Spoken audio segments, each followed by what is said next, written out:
welcome to the Handyman Does All. Today it's a broken record. All I got is automotive projects right now. So I've got the 2009 Dodge Caravan we call the crap box, and it's making a noise from the front left. The expert diagnosis from the driver of this car, who shall remain nameless, is it makes a noise. Does it make more noise when you're going faster, slower, turning, not turning, braking, accelerating? It just makes noise. So, got the jack under there. We're going to lift it up and look at it. Situation report. I have the tire off. That was unbelievably difficult. Wherever the tires were rotated last or whatever happened, they must have put them on with the I'm a Gorilla 4000 spinner Rooney, because I have a 2-foot breaker bar and I weigh 300 freaking pounds, and it was all I could do to get them torn off. So I didn't break anything, so that's an improvement already from usually most projects. Now, I have two hypothetical problems that I can see as to why this makes noise. One is going to be, I don't know if a strut is supposed to really come apart and look like this and have oil all over it. Or is this the oil that came out of the strut that has leaked and leaked and leaked and leaked and leaked, and then is now on the axle shaft down here, which is what I originally thought was the problem.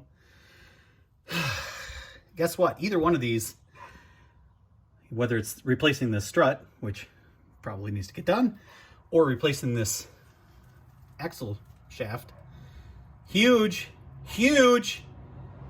pains in my rear end. So let me do a little bit more checking here and we'll see what comes about. Hey, good news! It's not the axle shaft. I went and lifted up the other side of the car and spun it. There's no play in it. There's no noise coming from it. It spins nice and free.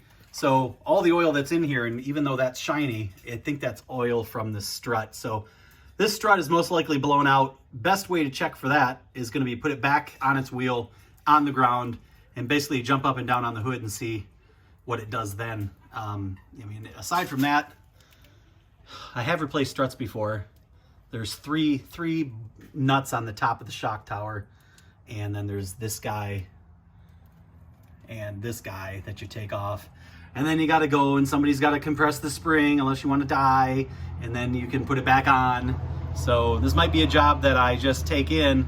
Although the problem is I don't really want this. I mean, this car's got 192,000 miles on it, and we're going to replace it here in the summertime. It's March now, so I don't really want to throw like $500 or $600 on a car that's worth $500 or $600 when those are done. So we'll probably just pretend we didn't see any of this and report to the driver of this car that everything's fine. Just ignore any noise you hear, because nothing bad will happen. All right, so I figure I got the car lifted up and we're going to ignore the strut damage up front. So what we're going to do is, I figure I might as well rotate the tires while I'm at it. I've got all the lug nuts off and the tire doesn't want to come off. So I thought I'd show you a little bit of a trick to maybe hopefully get this off. I've got it up on the jack. Take one or two of your lug nuts and put them back on. You don't have to tighten them up that much, but just have them on at least a little bit.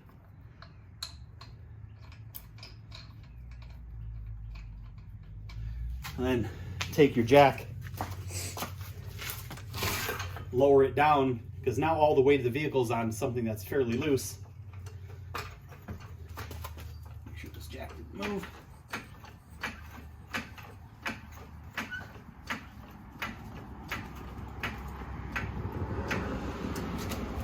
Let's see if she's any looser. If not, I'm going to edit this part out. Go. There we are. Now we're in business. Crap, now I can't get my stupid fingers in there. All right. All right, so you just saw how hard it was to get that tire off. It's because the wheels like to basically weld themselves to the center, the hubs of the wheels. So what I like to do is, if I had my, metal thing, I could scrub that down and make that so that's a much smoother surface that doesn't have corrosion on it. And I could do the same with this.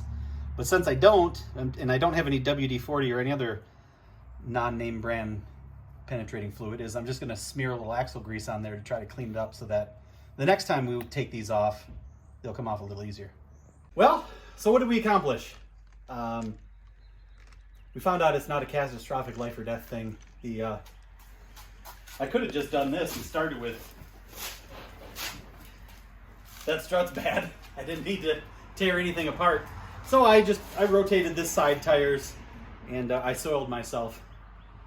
And thanks for watching. Not a lot of action on this one, but, well, I mean, in theory I should replace the strut. But if I decide to do that and double the value of this fine vehicle, I will post that in another time. Like, subscribe, comments, refer me to your friends, send money, whatever you want.